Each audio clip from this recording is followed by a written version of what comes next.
Itulah iman percaya kami kepadamu ya Tuhan. Engkau telah menyelamatkan dunia yang terhilang dan kami masuk di dalamnya. Terima kasih untuk korban-Mu yang mulia dan agung. Terima kasih Tuhan, Engkau rela mati untuk menggantikan kami. Terima kasih Yesus. Pada sore hari ini Tuhan, kami mau belajar tentang firman-Mu yang kudus dan mulia. Oleh sebab itu Tuhan Yesus, urapi hati dan pikiran kami, bahkan telinga setiap yang mendengar diurapi oleh Tuhan, sehingga kami dapat mengerti apa yang Engkau mau untuk kami lakukan. Terima kasih Yesus. Kami menyerahkan Tuhan jam pemberitaan firman-Mu ke dalam tangan-Mu, di dalam satu nama yang ajaib, nama Yesus Tuhan. Kita yang siap diberkati oleh Tuhan katakan amin. Amin. Silakan duduk. Shalom. Pujilah Tuhan. Tidak terasa kita sudah berada di penghujung tahun 2023. Waktu kita mau masuk tahun 2023, banyak berita-berita yang diperdengarkan kepada kita semua, dan semua berita yang disampaikan itu begitu menakutkan.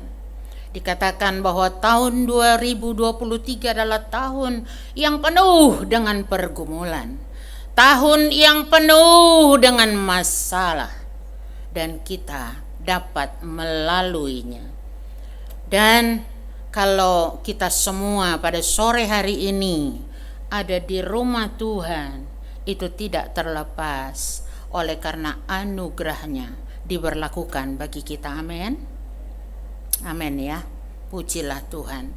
Kita menyadari Desember adalah tahun atau bulan yang buat kita sebagai pengikut-pengikut Kristus adalah bulan yang penuh makna. Kenapa? Karena kita memperingati tentang kelahiran Kristus bagi dunia yang terhilang, termasuk bagi kita. Itu sebabnya pada sore hari ini saya, karena ini awal bulan, saya mencoba mengambil dari kebenaran firman Tuhan tentang kelahiran Yesus. Kelahiran Yesus yang akan berdampak bagi hidup kita. Boleh saya dibantu dari belakang? Coba tampilkan Matius pasal yang pertama ayat yang ke-23. Kebenaran firman Tuhan saya coba ambil dari topik ini. Matius 1 ayat 23. Iya, mari kita baca bersama-sama sehingga kita dapat mendengar suara kita sendiri ada di telinga kita. 1, 2, 3. Sesungguhnya anak darah itu akan mengandung dan melahirkan seorang anak laki-laki, dan mereka akan menamakan dia Immanuel, yang berarti Allah menyertai kita. Terima kasih. Biar kebenaran yang telah kita bacakan itu bisa kita renungkan bahwa Allah yang menciptakan langit dan bumi bersedia menyertai hidup kita. Kelahiran Yesus itu sebenarnya telah dinubuatkan oleh Nabi Yesaya 500 atau bahkan lebih dari 500. Ada sejarah yang mengatakan 500 sampai 600 tahun dia sudah menyampaikan berita ini. Buat orang-orang yang hidup pada zaman Yesaya, tentu mereka tidak mengerti kebenaran firman Tuhan yang disampaikan oleh Nabi Yesaya pada saat itu. Karena di dalam Yesaya pasal yang ke-7 ayat 14, Dikatakan di sana, sesungguhnya seorang perempuan muda mengandung dan akan melahirkan anak laki-laki, dan ia akan menamakan dia Immanuel. Luar biasa ya. Begitu jauh jarak tahun perbedaannya. Bahkan penulisnya berbeda. Tetapi berita yang disampaikannya sama. Bahwa akan lahir seorang anak laki-laki yang akan dikatakan namanya adalah Immanuel. Dikatakan tadi arti Immanuel itu adalah Allah beserta dengan kita. Pertanyaannya sekarang, siapakah gerangan orang yang akan disertai oleh Allah? Ini harus difahami dengan betul setiap orang yang percaya. Benarkah hidupku ini disertai oleh Allah?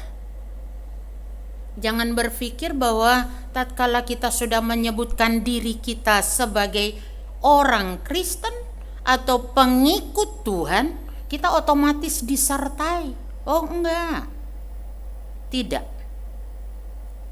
Kenapa saya berani mengatakan tidak? Di dalam Keluaran 33 ayat 19b, di sana firman Tuhan mengatakan, Aku akan memberi kasih karunia kepada siapa yang kuberi kasih karunia, dan mengasihi siapa yang kukasihani. Berarti enggak semua ya Bapak Ibu, tidak semua. Karena Tuhan mengatakan Dia mengasihani kepada siapa Dia mengasihaninya. Sekarang tugas kita adalah pastikan diri kita masing-masing. Gak usah ngurus yang lain, gak usah ngurus tetangga. Pastikan hidupku, sungguhkah aku dikasihani oleh Tuhan, pencipta langit dan bumi itu.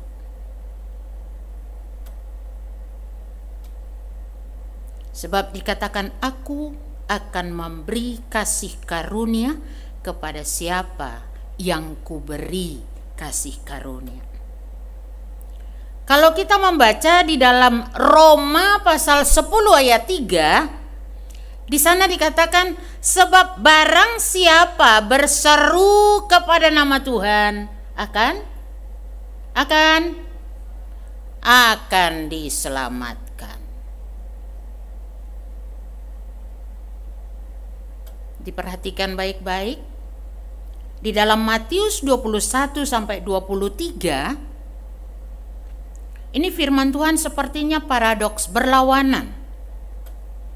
Bukan setiap orang yang berseru kepadaku, Tuhan, Tuhan, akan masuk ke dalam kerajaan surga, melainkan dia yang melakukan kehendak Bapakku yang di surga. Berlawanan ya dengan Roma tadi ya. Roma 10 ayat 13 dikatakan, barang siapa berseru kepada nama Tuhan akan diselamatkan. Jadi Tuhan ini kayak berlawanan ya kebenarannya ya? Oh tidak. Karena dengan jelas dikatakan di Matius pasal 7 ayat 23 itu, hanya kepada orang yang melakukan kehendak Bapa di surga. Jadi enggak semua tatkala kita menjadi orang Kristen kita otomatis disertai oleh Tuhan.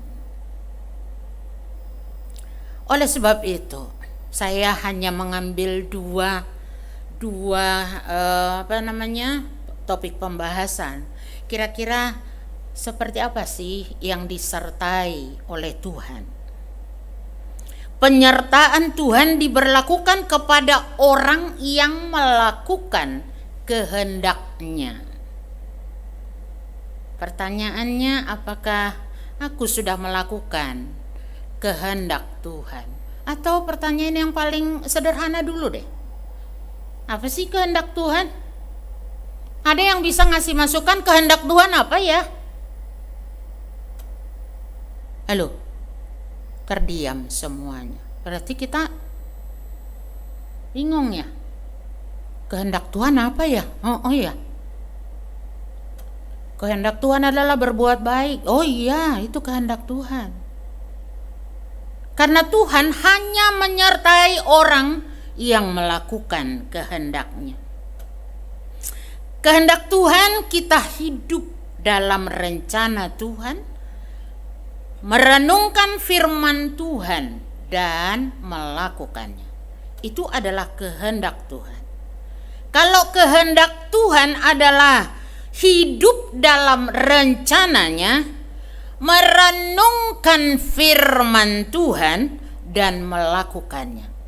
Sekarang pertanyaannya,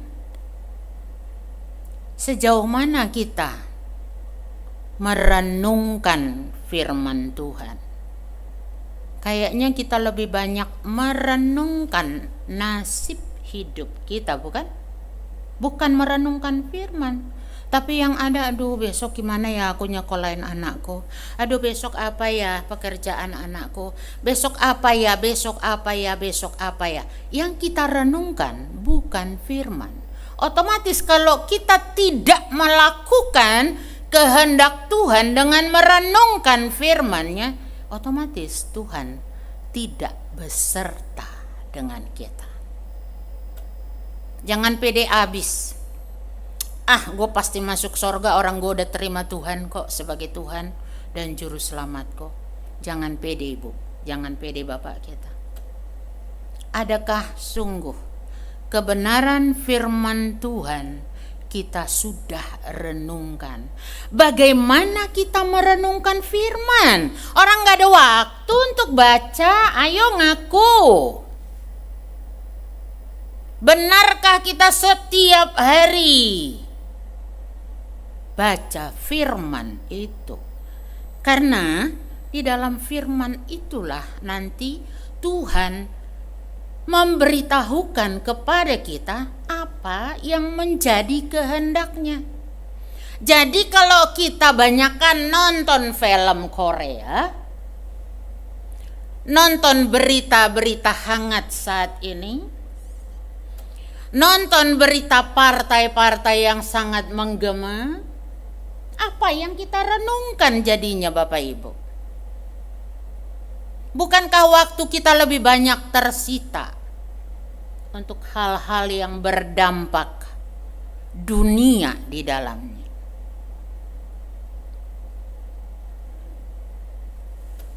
Itu sebabnya kita harus baca firman, supaya kita mengerti apa kehendak Bapa di surga. Karena dikatakan firman Tuhan yang sanggup memberikan pemikiran kepada kita di dalam menjalani hidup ini, dan menjadikan kita dapat mengerti apa yang menjadi kehendak Tuhan yang baik, yang berkenan, bahkan yang sempurna Bapak Ibu. Roma pasal 12 ayat 2 dikatakan, janganlah kamu menjadi serupa dengan dunia ini, tetapi berubahlah oleh pembaharuan budimu, sehingga kamu dapat membedakan manakah kehendak Allah. Kita dapat membedakan mana kehendak Allah, apa yang baik, yang berkenan kepada Allah, dan yang sempurna. Itu janji firman. Tatkala kita memberi hati kita untuk membaca firman-Nya, pemikiran dunia yang ada di dalam pikiran kita ini akan diubah oleh Tuhan kepada pemikiran yang mendatangkan kebaikan. Bahkan kita dapat membedakan Mana yang menjadi kehendak Allah? Bukan tidak boleh Bapak Ibu mengikuti persoalan di negeri kita yang hangat pada saat ini. Tetapi saya mau coba tanya, tatkala kita ikut berjuang mikirin dari A sampai Z, siapa sih sebenarnya yang harus kita pilih ini? Ya kan, semua mengaku dirinya adalah orang yang terbaik. Lantas ngaruh nggak itu buat hidup kita? Mau siapapun jadi pemimpin, kita hanya tetap sebagai rakyat biasa. Jadi jangan terlalu banyak buang energi di situ. Boleh dengerin supaya kita juga jangan buta banget dengan apa yang terjadi di sekeliling kita. Tapi itu jangan sampai menguras tenaga, pikiran, dan kekuatan kita. Sehingga banyak orang nafsu makannya berkurang katanya, karena melihat partai-partai yang gontok-gontokan. Siapa kok jadi lo yang gak nafsu makan? Atau mungkin sebaliknya, orang jadi nafsu makannya jadi menggila. Kenapa? Dipengaruhi stres. Nggak tahu siapa yang benar. Yang benar adalah firman. Karena firman tadi dikatakan dia dapat mengubah pemikiran kita supaya kita berjalan sesuai dengan kehendak Tuhan dan membawa kita kepada kesempurnaan. Ingat ya, topik kita tadi adalah penyertaan Allah di dalam kehidupan kita. Tuhan berkenan kepada orang yang berjalan kepada kehendak-Nya. Kalau Tuhan berkenan berjalan kepada orang yang seturut dengan kehendak Tuhan, ada nggak persoalan lagi bagi orang tersebut? Mungkin ada persoalan, tetapi tidak akan membuat kita ruwet. Tuhan memang mengizinkan, selama kita hidup pasti ada masalah. Tetapi ketahuilah bahwa Tuhan akan memberi kepada kita hikmat dan akal budi untuk dapat keluar dari permasalahan kehidupan keseharian kita. Bukan dikatakan bahwa dengan mengikut Tuhan kita bebas dari masalah, enggak. Pasti ada masalah. Tetapi ingat, pujian yang mengatakan suka duka diberikannya untuk kebaikan kita.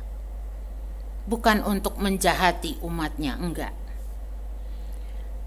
Sebaliknya Tuhan sangat menentang orang yang tidak melakukan kehendak-Nya. Perbedaan sikap Tuhan kita sangat bisa lihat dengan jelas dalam kehidupan dua tokoh besar dalam Perjanjian Lama, yaitu kehidupan Saul. Kenal dengan Om Saul? Om Saul siapa ya? Sepi amat ya. Saul. Benar, bapakku yang sudah lanjut usia masih jernih pemikiran. Raja pertama Israel. Kita sudah dengar ceritanya Saul seperti apa. Akhirnya dia ditolak oleh Tuhan. Karena apa? Dia tidak melakukan kehendak Tuhan. Kenapa sih kok Saul bisa ditolak oleh Tuhan? Kan Tuhan berpesan kepada dia setelah dia diangkat jadi raja. Tuhan bilang untuk maju berperang. Bangsa Amalek itu harus dimusnahkan. Laki-laki, perempuan, tua dan muda, dan semua harta yang ada di dalamnya, semua ternak yang ada di dalamnya. Saul tidak taat. Karena Raja Amalek itu nggak dibinasakan, tapi ditangkap. Terus apa lagi? Kambing domba, lembu sapi yang tambun diambil. Alasannya sih kayaknya rohani. Alasan Saul kepada Samuel apa? supaya ada untuk dipersembahkan kepada Tuhanmu. Kayaknya kita bisa nerima ya Pak ya, kalau itu alasannya. Tapi kenapa Tuhan murka? Bangsa Amalek ini adalah gambaran tentang dosa, kejahatan. Tuhan tidak mau melihat hidup yang di dalamnya ada dosa dan kejahatan. Itu sebabnya dikatakan musnahkan. Itu diberlakukan kepada kita sampai pada saat ini. Jangan pikir aku ini sudah ibadah tiap minggu, taat beribadah, taat memberi persembahan, taat berdoa, taat apa lagi? Dosa kecil-kecil mah tenaon-naon cenah. Hayo aja weh. Enggak apa-apalah, orang enggak ada yang lihat. Saya terkejut ya Bapak Ibu, saya kerja di dunia sekuler ya. Di dalamnya orang-orang yang bukan orang percaya, tapi ini membuat saya terkejut. Kenapa? Saya ini pelupa. Waktu saya masih aktif bekerja, HP saya itu bisa ketinggalan tuh, tergeletak di mana-mana. Bisa kacamata saya yang tertinggal, nanti padahal ditaruh begini, nyariin sampai muter ruangan ICU. Ada yang lihat kacamataku nggak? Miss call bun, miss call, kacamata di miss call katanya. Taunya di sini. HP saya bunyi, dulu kan kalau ada bunyi SMS, masih SMS waktu itu. Tat gitu, mau baca karena saya udah nggak bisa lihat. Muter nyari HP kok, kacamata di mana? Taunya apa? Saya ada kursi, saya jangan-jangan itu kacamata jatuh di bawah meja, saya pikir. Saya dorong kursinya, ini turun. Begini. Nenek. Ya, itulah kita. Itulah kita. Kadang-kadang kita bisa menyalahkan orang-orang di sekitar kita, padahal kita yang menjadi pokok persoalannya. Ya, perbedaan sikap yang dilakukan oleh Tuhan kepada dua tokoh ini itu luar biasa. Saul langsung ditolak, dia beritahu kepada Samuel, aku tidak berkenan kepadanya. Itu sebabnya setelah roh Tuhan meninggalkan Saul, dia seringkali diganggu oleh roh jahat. Kehidupannya tidak disertai oleh Tuhan lagi. Demikian juga kita Bapak Ibu. Kalau roh Tuhan meninggalkan kita, dosa mudah sekali menyelinap di hati dan pikiran kita. Kalau kita tidak berjaga-jaga dengan benar, kita bisa diseretnya, diberi pemikiran-pemikiran negatif.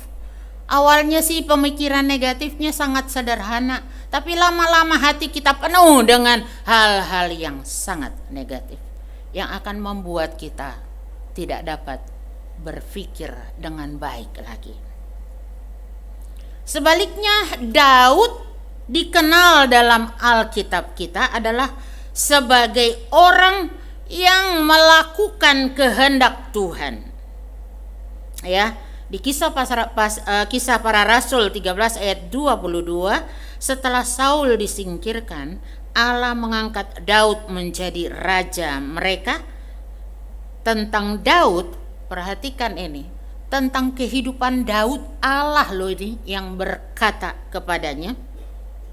Dia telah menyatakan, aku telah mendapat Daud bin Isai, seorang yang berkenan di hatiku. Wih, luar biasa ya. Diungkapkan oleh Tuhan bahwa dia sangat berkenan kepada Daud ini. Karena apa? Karena dia melakukan segala kehendak Tuhan.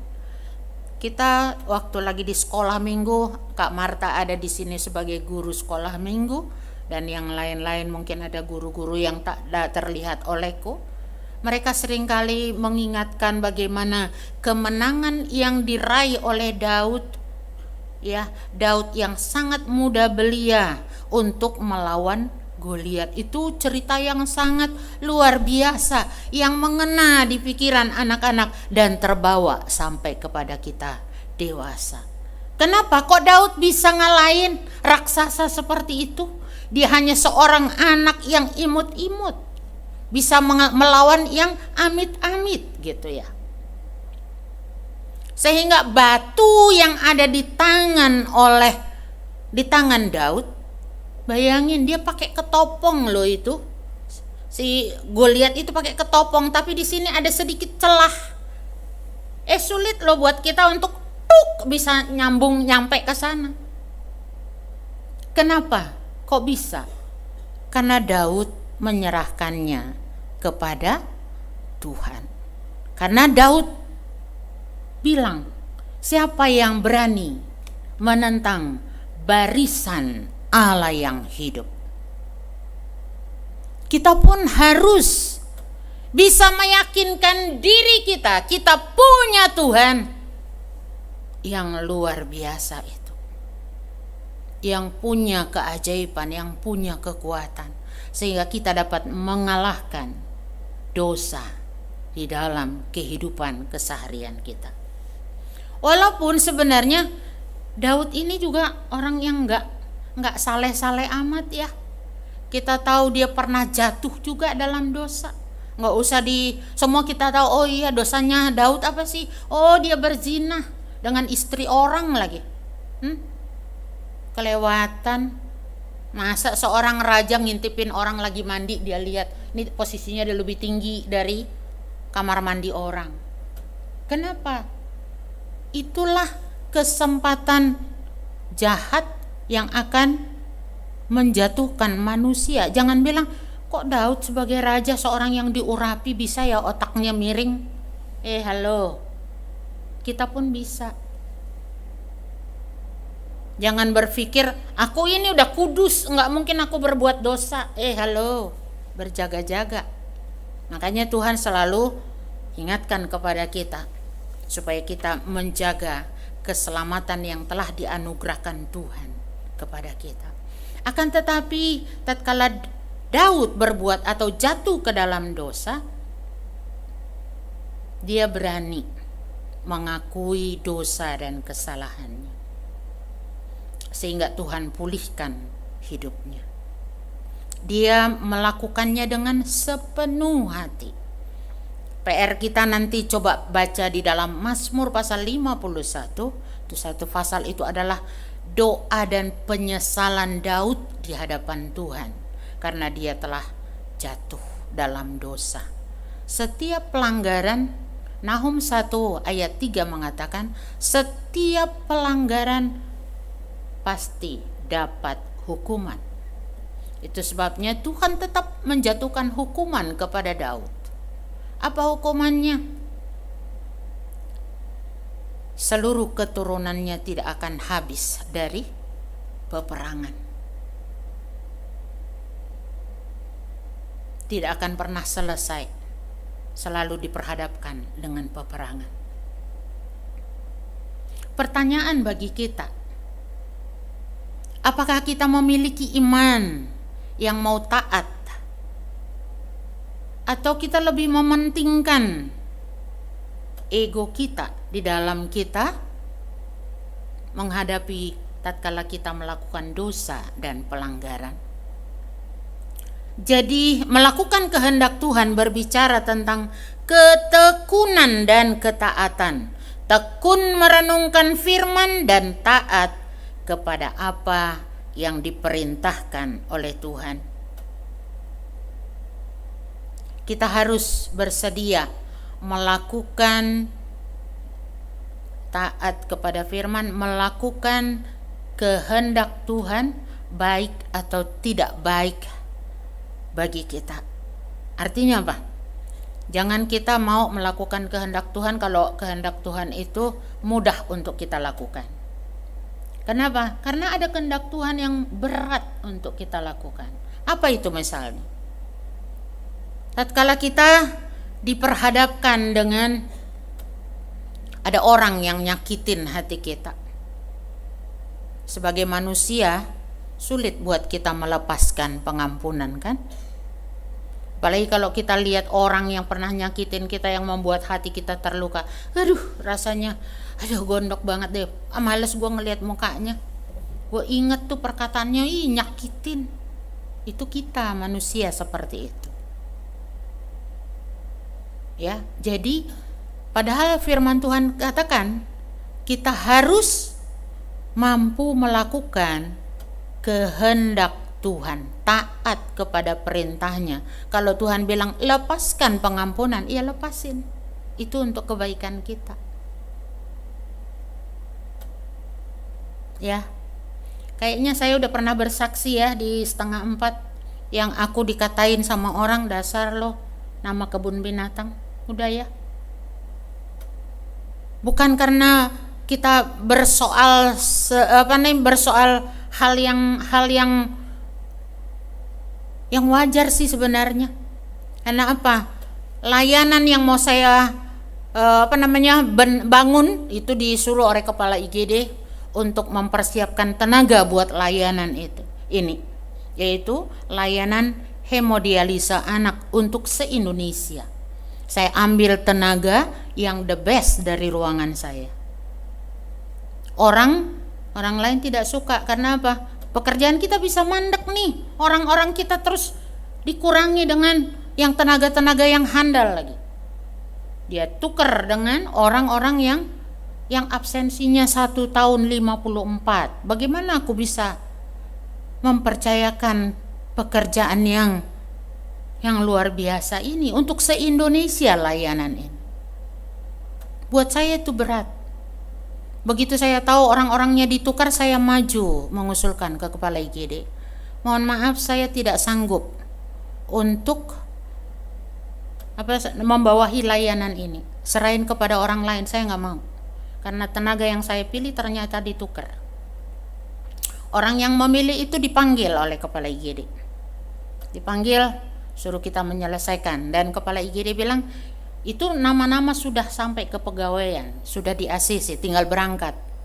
Itu harus berangkatnya ke Singapura, jadi bukan di Indonesia ininya pelatihan. Biayanya besar. Tenaga yang dia siapkan semuanya yang amburadul, yang brengsek. Bagaimana saya mau percaya, mau bisa untuk bekerja? Apa jadi orang ini kemudian melontarkan perkataan-perkataan kebun binatang kepada saya? Dengar perkataan itu hati saya terluka. Saya nangis. Setan itu kerja di telinga saya. Dia bilang, hajar, gaplok, unyeng-unyeng kalau perlu. Tahu unyeng-unyeng rambutnya itu gitu ya. Tapi mendengar perkataan itu, saya bilang sama kepala IGD, maaf dok, saya harus turun dulu ke ruangan saya mau ke kamar kecil. Kepala IGD bilang, jangan, pakai ruangan saya aja. Kepala IGD-nya sama-sama wanita ya. Pakai ruangan saya aja, Bu, nggak apa-apa. Padahal saya bukan mau buang air kecil atau air apa gitu, enggak. Saya mau berdoa. Dan indah Tuhan itu bekerja. Saya hanya bilang perkataan yang singkat. Aku nggak perlu jelasin kepada Tuhan kita, Tuhan, dia ngomong begini loh, enggak. Karena Tuhan juga dengar apa yang disampaikan tadi. Aku tidak mau berdosa dengan manusia ini ya Tuhan. Angkat semua perkataan yang menyakitkan, angkat dari hati dan pikiran saya. Ternyata sampai sekarang Bapak Ibu, saya masih bisa ingat tuh perkataan yang disampaikan oleh orang itu. Tapi luar biasanya, tatkala aku mengingat itu udah gak ada dampak apa-apa di hatiku. Karena apa? Kuasa Tuhan telah membebaskan aku dari perkataan yang negatif tersebut. Dan sangat dahsyatnya, singkat saja, 7 hari kemudian, besok harinya setelah persoalan itu, karena dia berada di lantai 1, saya beradanya di lantai 2. Pagi-pagi lewat, dia ada di situ, hai, saya cuman hai. Tegur sapa sih, tegur sapa, tapi hati saya belum beres nih. Walaupun saya udah menyerahkannya kepada Tuhan, tapi rasa sakit itu tetap ada gitu loh. Karena saya ini masih manusia biasa. Saya bukan malaikat. Pengampunan saya nggak bisa langsung plong selesai, enggak. Sampai pada hari ke-7 orang itu datang menemui saya di kamar saya.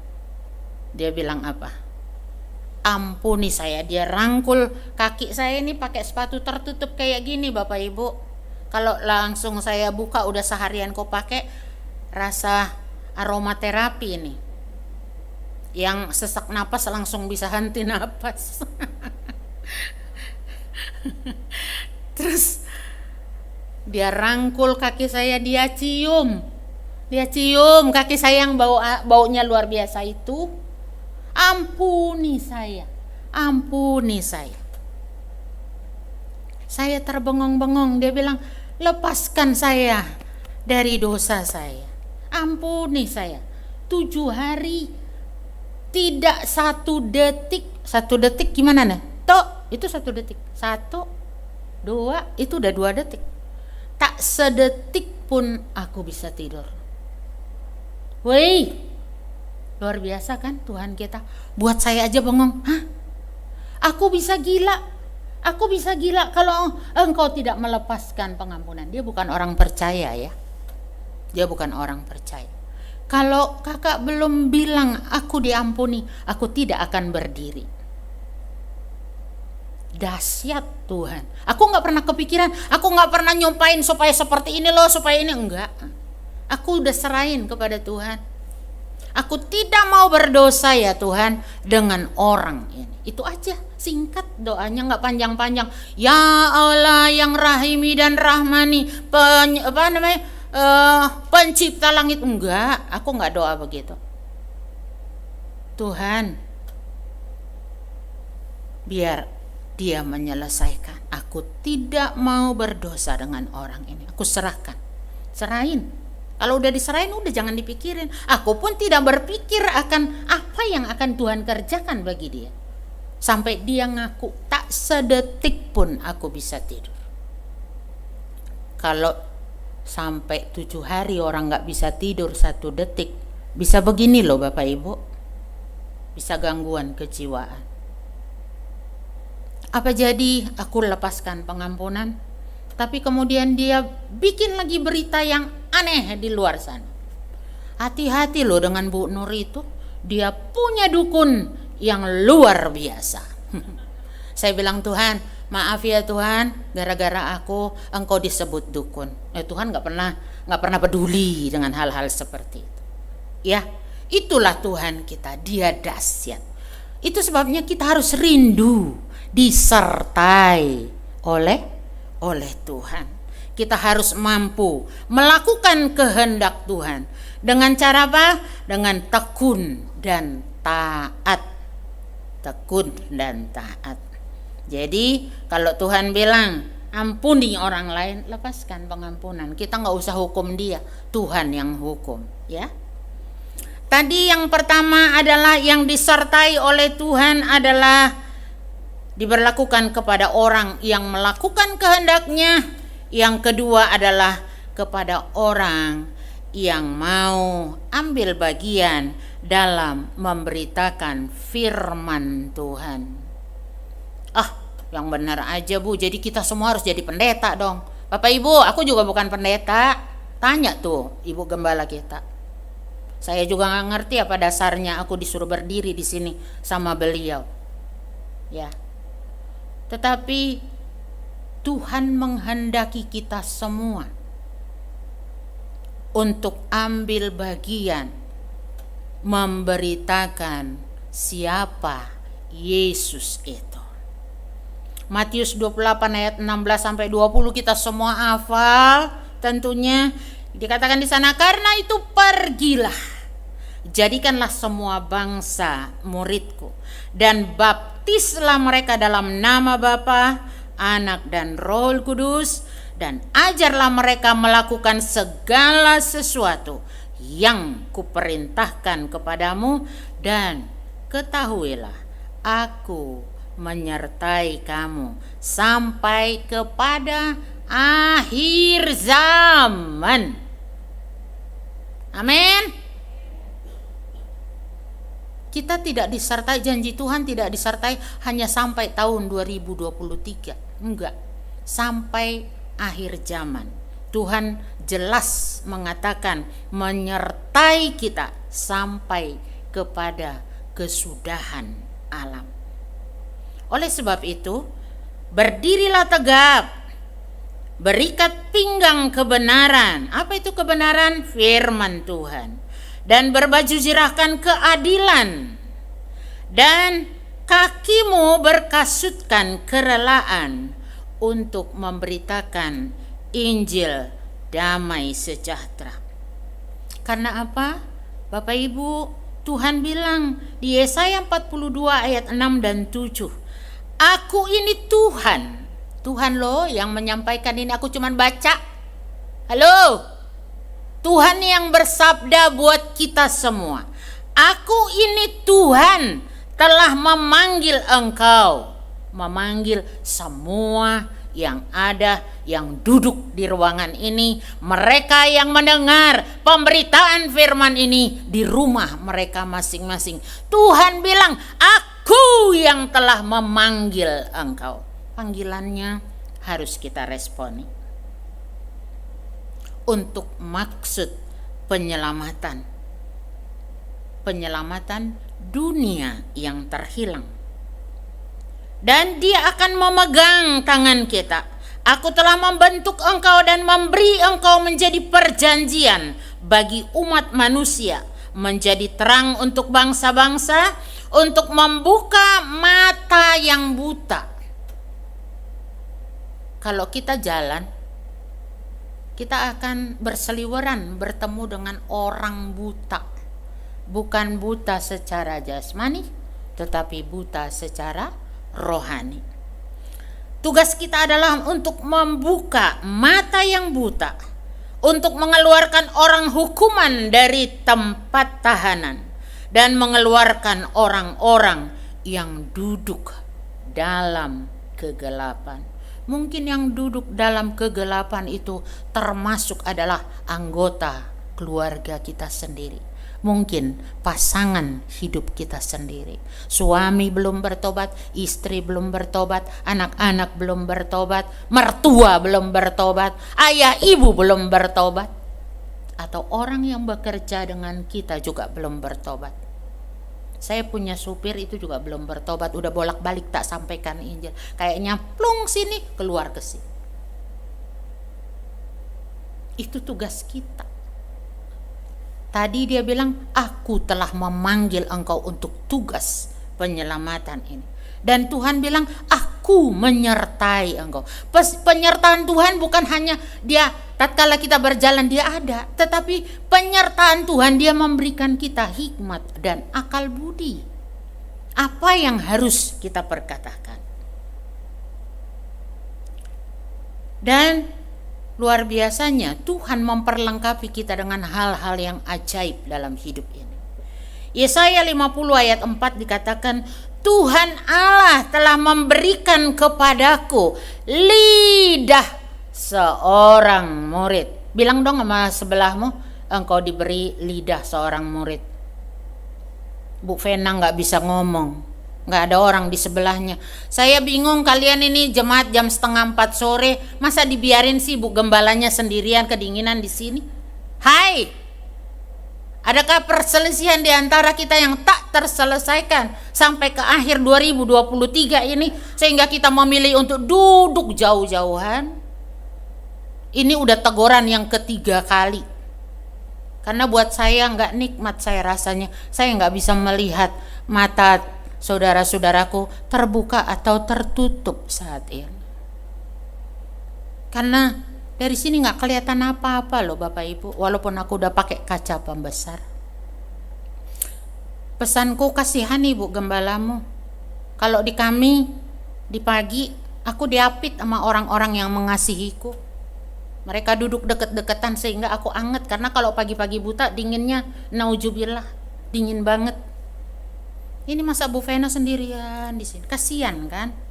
Ajak dong bersosialisasi. Ibu, apa kabarmu gitu ya? Oke. Tuhan Allah telah memberikan kepadaku lidah seorang murid supaya dengerin ini. Dengan perkataan aku dapat memberi semangat baru. Halo. Dengan lidah yang dianugerahkan oleh Tuhan, kita diberi semangat, diberi perkataan yang membangun semangat orang lain. Sehingga kita sungguh-sungguh dipersiapkan menjadi alat yang berguna bagi pekerjaan Tuhan. Kepada orang yang letih lesu, setiap pagi ia mempertajam pendengaranku. Sadari ini. Setiap pagi telinga kita semakin tajam atau semakin budak nih. Gak mau dengerin firman, gak mau berdoa, gak mau bersekutu dengan Tuhan. Makin hari bukan mempertajam pendengaran kita tentang suara Tuhan.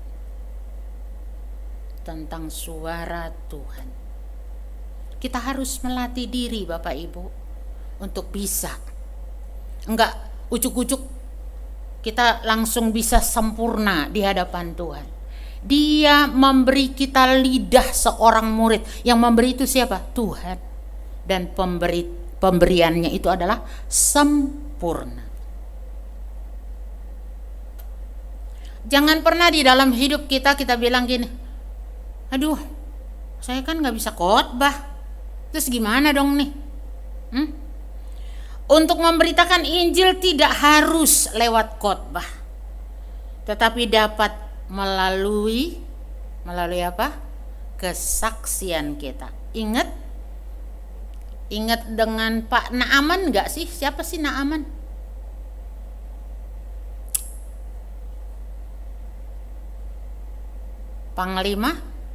Panglima Raja, Bu Guru ketawa dia. Panglima Raja Aram, ya kan? Naaman dengan sakit kusta. Dia disembuhkan hanya lewat seorang pembokat. Tahu pembokat? Itu yang bantuin di rumah. Dikatakan bahwa ada seorang anak gadis yang berasal tawanan perang. Tertawan, akhirnya kerja di rumahnya Naaman sebagai pembantu. Gadis kecil. Halo. Makanya baca firman supaya kita segar waktu lagi pemberitaan kita bisa ikutin. Tapi kalau nggak pernah baca itu, bacanya komik, bacanya yang lain-lain, ya kagak nyambung. Aku ngomong apa, kita nggak bisa ngikutin. Nih loh. Makanya kita harus jadi murid ya Bapak Ibu. Nanti saya saya sarankan untuk kita membacanya di dalam 2 Raja-Raja pasal yang kelima ya. 2 Raja-Raja pasal yang kelima. Saya baca sedikit supaya ada gambaran buat kita. Naaman Panglima Raja Aram adalah seorang terpandang di hadapan tuannya. Tuannya itulah raja orang Aram. Dan sangat disayangi sebab oleh dia Tuhan telah memberikan kemenangan kepada orang Aram.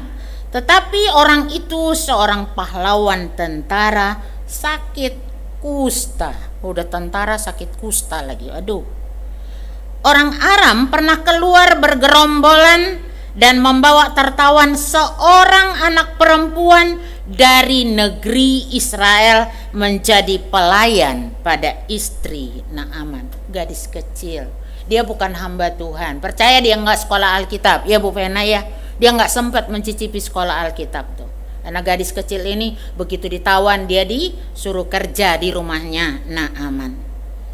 Kesaksian gadis kecil ini sederhana kawan. Apa yang dia katakan? Berkatalah gadis itu kepada nyonyanya. Ini bukan ngomong sama Pak Naaman. Om Naaman, enggak. Dia ngomong sama istri Naaman. Berkatalah gadis itu kepada nyonyanya, sekiranya tuanku menghadap nabi yang di Samaria itu, maka tentulah nabi itu akan menyembuhkan dia dari penyakitnya. Sederhana bukan?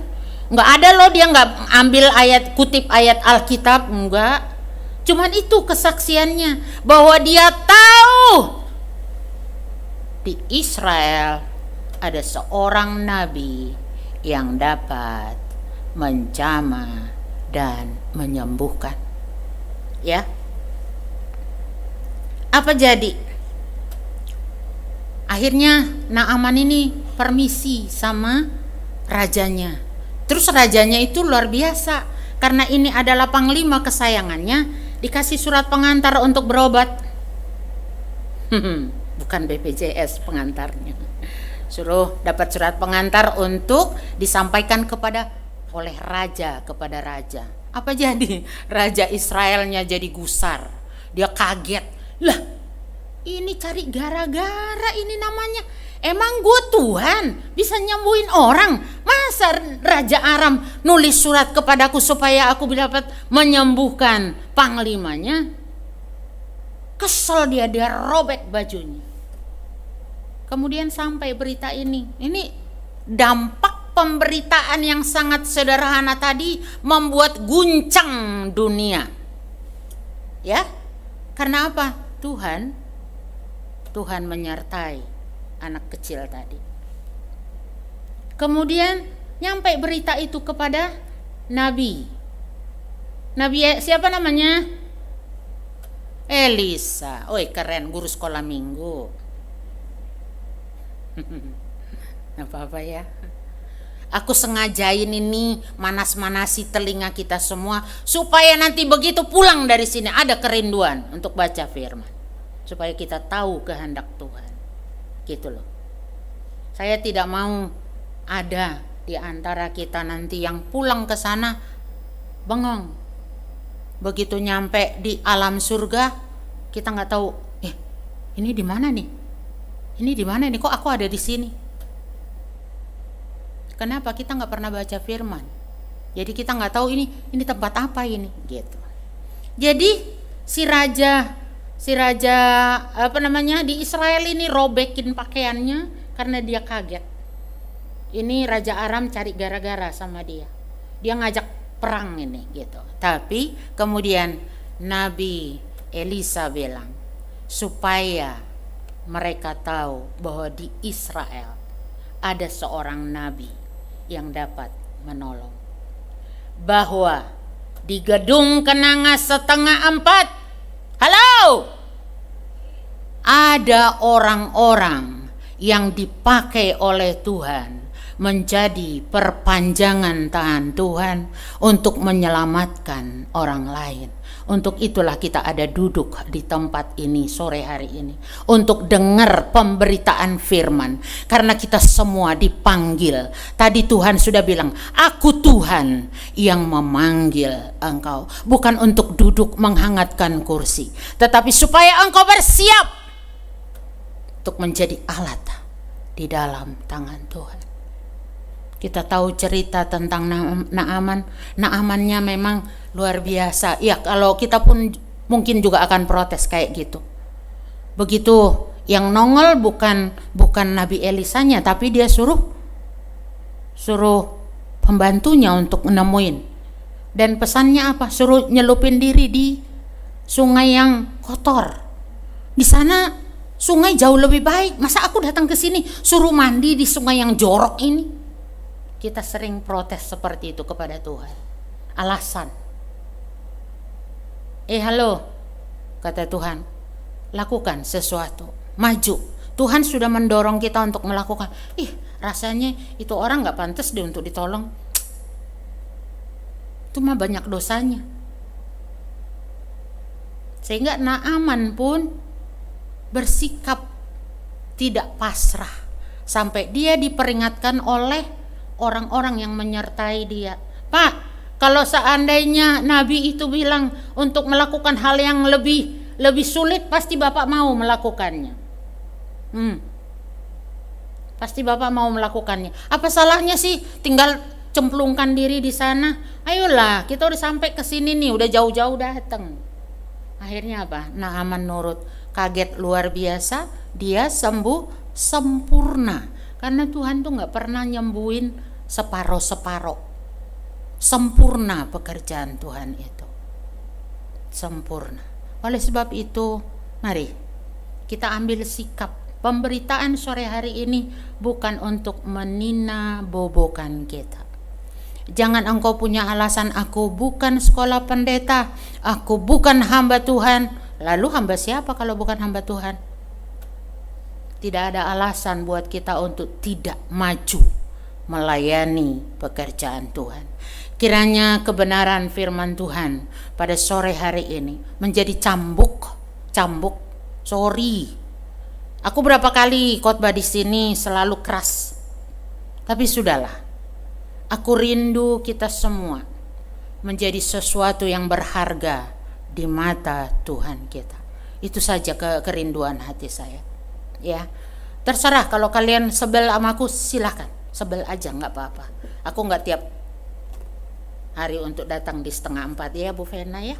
Bu Vena juga ampuni saya kalau keras. Aduh Ibu, jangan begitulah, nanti lari semua jemaatku. Enggak. Satu kerinduanku, Tuhan memakai kehidupan kita menjadi sesuatu yang berguna di tangan Tuhan kita. Kiranya Tuhan memberkati kita semua. Mari kita satu di dalam doa. Bapa dalam surga, hamba telah selesai untuk menyampaikan kebenaran firman-Mu Tuhan, bahwa penyertaan-Mu di dalam kehidupan kami akan berdampak luas di dalam hidup ini, membuat kami dapat berdampak bagi dunia di sekitar kami. Oleh sebab itu Tuhan, kami mau meresponi Tuhan, karena Tuhan Engkau berkata kepada kami pada sore hari ini, Tuhan sendirilah yang telah memanggil dan mengasingkan kami dan memberikan kami lidah seorang murid, supaya kami dapat menasehati orang yang letih lesu, mereka yang berbeban berat. Tuhan Yesus, ini hidup kami, pakailah seturut dengan kehendak-Mu. Bahkan pemberitaan firman-Mu ini telah selesai, tetapi biarlah Roh Kudus Engkau menjabarkan di hati kami masing-masing lebih dalam dan lebih dalam lagi, sehingga kami semua Tuhan menjadi orang-orang yang meresponi Tuhan di dalam kehidupan ini. Dalam nama Tuhan Yesus, hamba serahkan kebenaran-Mu ini untuk Engkau sendiri ya Tuhan, menumbuhkannya di hati setiap kami yang telah mendengar. Di dalam nama Yesus hamba berdoa dan bersyukur. Amin.